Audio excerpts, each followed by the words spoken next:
ഒരു ശില്പി തൻ്റെ പണിശാലയിൽ ഒരു ശില്പം കൊത്തിക്കൊണ്ടിരിക്കുകയാണ്. ആ സന്ദർഭം അതുവഴി വന്ന ഒരു വഴിപോക്കൻ ആ പണിശാലയിലേക്ക് കയറുകയും ഈ ശില്പിയുടെ ഈ പ്രവർത്തനത്തെ കൗതുകത്തോടുകൂടി നോക്കി നിൽക്കുകയും ചെയ്യുകയാണ്. വളരെ മനോഹരമായൊരു ശില്പമാണ് അദ്ദേഹം പണി കഴിപ്പിക്കുന്നത്. ഇത് നോക്കി നിൽക്കുന്നതിനിടയിൽ ഈ വഴിപോക്കന് തൊട്ടടുത്തുള്ള ഇതേ ശില്പി തന്നെ പണി കഴിപ്പിച്ച മറ്റൊരു ശില്പം അദ്ദേഹത്തിൻ്റെ ശ്രദ്ധയിൽപ്പെട്ടു. വളരെ മനോഹരമായൊരു ശില്പമാണ്. അദ്ദേഹം അതിനെ കൊതിയാവോളം നോക്കി. ഒരേപോലെ മറ്റൊരു ശില്പം കൂടി പണിതുകൊണ്ടിരിക്കുന്ന ഈ ശില്പിയോട് ഈ മനുഷ്യൻ ചോദിക്കുന്നുണ്ട്, ഒന്ന് താങ്കൾ പണിതിട്ടുണ്ടല്ലോ, പിന്നെ എന്തിനാണ് അതേപോലത്തെ മറ്റൊന്നുകൂടെ പണിയുന്നത്? ആ സന്ദർഭത്തിൽ ആ ശില്പി പറയുകയാണ്, ആ ശില്പത്തിന് ചെറിയ കുറവുകളുണ്ട്. ഈ വഴിപോക്കൻ വീണ്ടും ആ ശില്പത്തിൻ്റെ നാനാഭാഗങ്ങളിൽ നിന്ന് നോക്കി അദ്ദേഹത്തിന് ആ കുറവ് കണ്ടെത്താൻ കഴിഞ്ഞില്ല. അവസാനം കൗതുകത്തോടുകൂടി ഈ ശില്പിയോട് തന്നെ ആ മനുഷ്യൻ ചോദിക്കുന്നുണ്ട്, എന്താണ് അതിൽ കുറവ്? അപ്പം അദ്ദേഹം പറഞ്ഞു, അതിൻ്റെ കഴുത്തിൻ്റെ പുറകിൽ നോക്കൂ, ചെറിയ ഒരു പോറലേറ്റിട്ടുണ്ട്.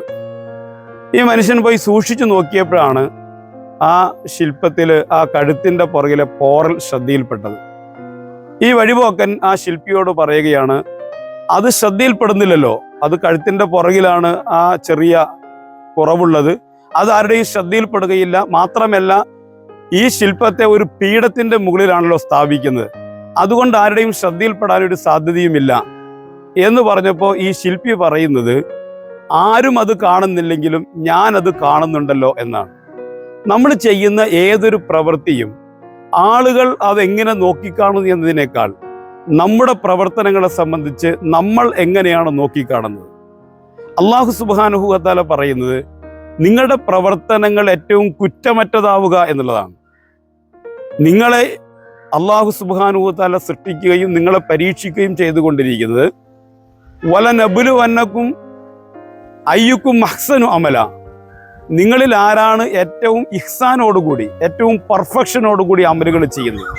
നമ്മുടെ പ്രവർത്തനങ്ങളുടെ വലുപ്പമോ പെരുപ്പമോ അല്ല, നമ്മൾ ചെയ്യുന്ന പ്രവർത്തനങ്ങളുടെ പൂർണ്ണതയാണ്, പെർഫെക്ഷനാണ് കർമ്മങ്ങളെ കുറ്റമറ്റതാക്കുന്നത്.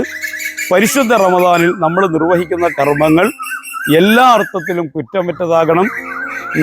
നമ്മളോട് തന്നെ ചോദിക്കുക, ആ പ്രവർത്തനങ്ങൾ എത്രത്തോളം പൂർണ്ണതയിലേക്ക് എത്തിയിട്ടുണ്ട് എന്ന്. അല്ലാഹു സുബ്ഹാനഹു വ തആല നമ്മളിൽ നിന്ന് ആഗ്രഹിക്കുന്ന രീതിയിൽ തൃപ്തികരമായ പെർഫെക്ഷനോടുകൂടി കർമ്മങ്ങൾ ചെയ്യാൻ നമുക്ക് സാധിക്കട്ടെ.